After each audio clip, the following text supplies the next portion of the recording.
You are now watching Showbiz Now, your daily showbiz update. Viral nga at pinag-uusapan ngayon ang pagkasuspinde ng show na It's Showtime na hindi mapapanood sa 12 airing days nito. Ito'y dahil na rin sa viral na video nila Vice Ganda at ni Ayon Perez sa isang segment sa It's Showtime na kung saan ay ginagawa nila kung paano kumain ng icing sa cake.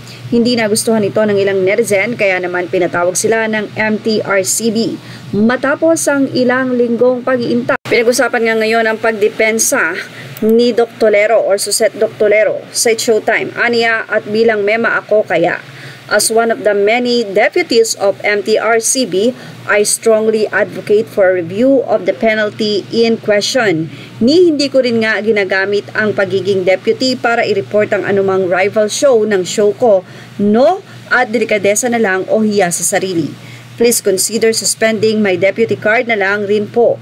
Thanks, #delikadesa, #mahal ko ang industriyang TV.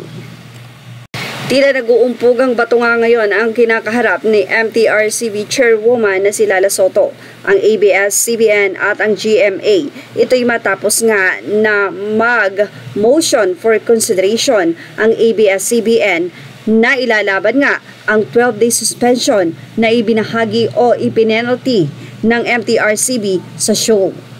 Dahil nga dito, malalaman kung may konsiderasyon nga bang tatanggapin ang It's Showtime. Hindi lang nga sa dalawang network na nag-uumpugan ang ikakaharapin ngayon ng chairwoman ng MTRCB na si Lala Soto dahil pati ang kanyang mga magulang kamakailan lamang din ay natuligsa na ipinaliwanag naman nitong si Lala na iyon ay kanyang mga magulang at ito ay normal nilang ginagawa. Kung titignan naman ay hindi ito malaswa. Tinitignan lamang ito ng mga kalaban dahil sa ginawa sa It's Showtime. Matapos nga ang pagbabahagi ni Doc Tolero, tila nakuha naman ng MTRCB ang depensa ng mga netizen.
Yan ang ating Showbiz Snob update. Images are all credit to the rightful owners, and thank you for watching Showbiz Snob.